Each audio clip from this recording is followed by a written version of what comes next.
Kentucky Senator Rand Paul. Senator, welcome back to the program. What's your reaction to all this? Sean. Well, you know what I heard, Sean? I heard the New York Times loved the anti-American screed so much that they've offered Putin a position on their editorial board. Well, maybe I guess he'll be the new Frank Rich, the new writer at the New York Times. You know, and Russia's struggling a little bit economically. If they offer him enough, maybe he'll come over and work for them.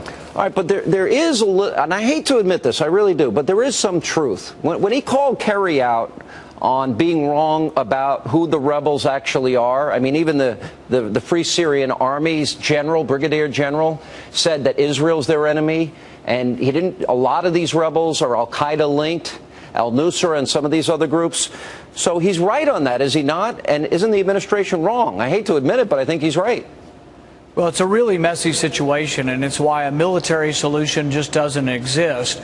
If we bomb Assad, that he becomes so unstable, then the chemical weapons become maybe loose within the country, maybe al-Qaeda, maybe al-Nusra, maybe the extremists on the other side get possession of the chemical weapons, which may well be worse than Assad. If we bomb Assad, the refugee problem into Jordan, I think, becomes worse. If we bomb Assad, I think he may unleash chemical weapons on Israel. There's a lot of things that come from bombing Assad. None of them are good. And I think it also emboldens the Islamic rebels who have kidnapped 2 bishops. They're beheading people and putting it on video. One of the Islamic rebels was eating the internal organs of one of the Syrian soldiers. I don't see any good party to this war. What do you? I think that he's right also, in as much as this could spread and be a broader conflict. But looking at his actions in all of this, the editorial, calling Kerry a liar, moving his ships into the region, threatening to protect Syria with missile defense, threatening to arm Iran. What do you make of this? It's almost saber-rattling by him against the U.S. What do you think his purpose here is? Like President Obama, to save face. So both sides want to save face. Both sides want to rattle their sabers and show how strong they are. But in reality, if you really want a diplomatic solution, neither side should be saying a word about this publicly. We shouldn't be tweaking each other and digging at each other like 7th graders.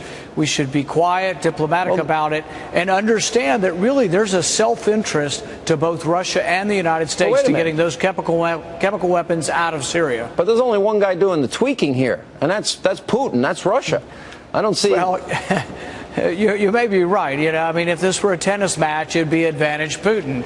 He seems to be running circles around the administration. What do you make of the fact that he was right about the Boston bombers and warned us and we didn't listen to him, and he's right about the rebels being al-Qaeda linked and more extreme than the characterizing by John Kerry and by Barack Obama? Well, you know, I think the truth is what the truth is, and I'm disappointed we didn't do more to heed their warnings on the Boston Marathon bombers when that young man went back to Chechnya, the young Boston bomber. I'm disappointed we didn't know about it and renew our surveillance of him. So, yeah, I am disappointed about that. I am also very concerned that the Syrian civil war involves evil people on both sides of it and that there's no good purpose for America in that war. What do you make of Eric Cantor's show vote, where in one vote it would have had House members both fund and defund Obamacare, so they could say they voted to defund it, but in reality they were really funding it? Well, I think they've gotten a message from the House members, the House Republicans. I think they've shot that idea down.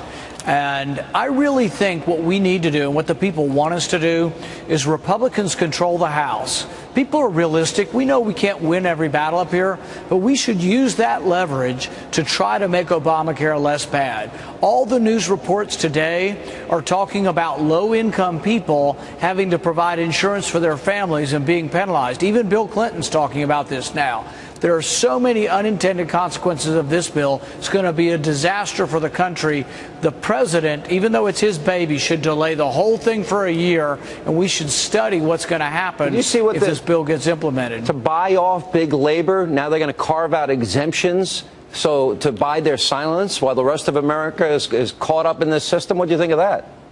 Without question, it is unconstitutional to amend legislation by the president without congressional authority. Well, he's done it 19 times by adding delays involved.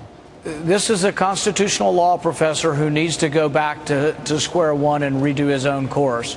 The thing is the Constitution says the legislature writes the law, the president executes it, but he doesn't get to execute only the parts he likes or the things he thinks may work.